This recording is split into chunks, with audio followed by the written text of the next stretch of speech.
में आज पहले दिन हमारे विधायक विद्यारतन भसीन जी के देहावसान होने के बाद उन्हें श्रद्धांजलि दी गई। उसी प्रकार से भानु प्रताप सिंह जी जो पूर्व विधायक पूर्व मंत्री रहे हैं, रायगढ़ राजघराने से थे, चक्रधर महाराज चक्रधर के छोटे भाई थे और उन्होंने भी संगीत कला को आगे बढ़ाने का काम किया। सहकारिता के क्षेत्र में, इंटर के क्षेत्र में वो लगातार काम करते रहे। आदिम जाति कल्याण विभाग के मंत्री भी रहे संगीत कार्यकाल। तो दो हमारे सदस्य, एक भूतपूर्व सदस्य और एक वर्तमान सदस्य, उसके देहावसान के बाद आज उन्हें श्रद्धांजलि देने के बाद विधानसभा आज दिन भर के लिए स्थगित किया गया। विपक्ष ने बहुत तैयारी की है, आप लोगों की कैसी तैयारी है, कैसे जवाब देंगे उसको? अविश्वास प्रस्ताव भी ला रहा है। विपक्ष तो हमेशा तैयारी करता है, उसको हमेशा हम जवाब देते रहे हैं और कोई नई बात तो है ही नहीं। पिछले साल भी अविश्वास प्रस्ताव लाए थे, पिछले साल तो 14 थे, अब इस समय 13 रह गए। तो फिर भी अब चूंकि उनका अधिकार है तो लाए हैं। सर, यूपीए की बैठक का दूसरा दिन है, शरद पवार आज जुड़ेंगे, कल केजरीवाल और तमाम डीएमके के नेता तमाम लोग जुड़े थे और आज एनडीए की भी बैठक है, वहाँ भी चिराग पासवान, ऐसे तमाम जो छोटे छोटे दल हैं उनको जोड़ने का प्रयास है।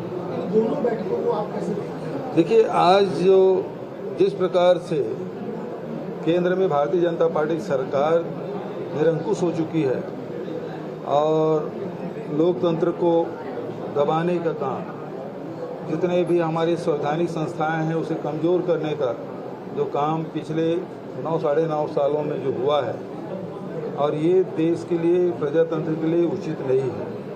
और इस बात को सभी दलों ने महसूस किया और एक साथ बैठने का निर्णय लिया। पहले पटना में हुआ था और बेंगलुरु में बैठक हो रही है जिसमें 26 दल के लोग उसमें शामिल हुए हैं। तो ये बड़ी उपलब्धि है प्रजातंत्र के लिए भी और 2024 के चुनाव के लिए ये बैठक बहुत महत्वपूर्ण है। और उसे भारतीय जनता पार्टी और उसके सहयोगी दल के लोग बड़े घबराए हुए हैं और इस कारण से वो लोग भी आनंद फानन में बैठक आयोजित किए हैं। तो ये बताता है कि जो 26 दल के जो बैठक हो रही है उससे भारतीय जनता पार्टी बहुत घबराई हुई है, डरी हुई है। धान खरीदी को लेकर बैठक होने मंत्री समिति, वो तो प्रक्रिया में है। और मंत्री जी 20 क्विंटल खरीदने की घोषणा मैंने पिछले बजट सत्र में किया था और धान हम खरीदेंगे किसानों के और इससे भारी उत्साह भी है। तो उसकी तैयारी के संदर्भ में बैठक है, क्योंकि अब इस साल बारिश भी अच्छी हुई है। हालांकि मानसून विलम्ब से आया है, लेकिन लगातार जो बारिश हो रही है उससे किसानों के चेहरे में खुशी है, प्रसन्नता है और सभी किसान अपने खेती किसानी के काम में लगे हुए हैं और बड़ी तेज़ी से रोपाई और ब्यासी का काम चल रहा है। सर, ये जो अनियमित कर्मचारी है सर, बहुत उम्मीदों के साथ जो अनियमित कर्मचारी है सर, वो संविदा कर्मचारी है, हाँ, बड़ी उम्मीदों के साथ सत्र को देख रहे हैं और चाह रहे हैं कि वो चुनावी प्रदर्शन लगातार उनका हो रहा है। क्या आश्वस्त करेंगे सर, किस तरह से आप लोग? मैं आपको थोड़ी आश्वासन करूँगा। नहीं, कर्मचारियों को। अच्छा, ठीक माध्यम है। डॉक्टर रमन सिंह का बोलने दीजिए, पहले बोलने दीजिए भाई। जिस तरह से जंगल में शेर आता है उसी तरह से मोदी जी के भी आने से विपक्ष पूरे पेड़ में चढ़ जाता है। जैसे जंगल में बंदर पेड़ पे चढ़ जाते हैं, तो उसी तरह से विपक्ष पूरे एक पेड़ पे चढ़े हुए हैं मोदी के भय से। अब ऐसा है कि रमन सिंह को पता नहीं है कि सबसे ज़्यादा शिकार शेर का ही हुआ है। इसी कारण से शेर हट गए हैं और उसको सुरक्षित संरक्षित उसके लिए अलग से रखा जाता है। तो ये इस प्रकार से बात न करें। सब इंसान हैं और सब राजनीतिक दल से हैं। बहुत सारे प्रधानमंत्री बने, बहुत सारे प्रधानमंत्री और आगे भी होंगे, लेकिन शेर वगैरह नहीं कहना चाहिए क्योंकि वो बहुत, अब दुनिया में उसकी संख्या घटती जा रही है। मुख्यमंत्री को सवाल पूछा हूँ सर।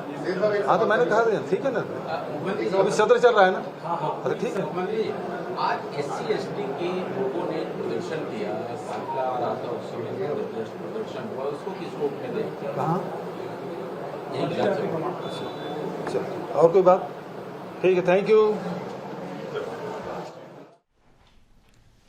तो आपने सुना सीधा तस्वीरें रायपुर से आपको लाइव बता रहे थे, जहां सीएम भूपेश बघेल विधानसभा की कार्यवाही स्थगित होने के बाद में अपना संबोधन दे रहे थे, जहां उन्होंने विपक्ष पर भी कई सारे आरोप लगाए हैं।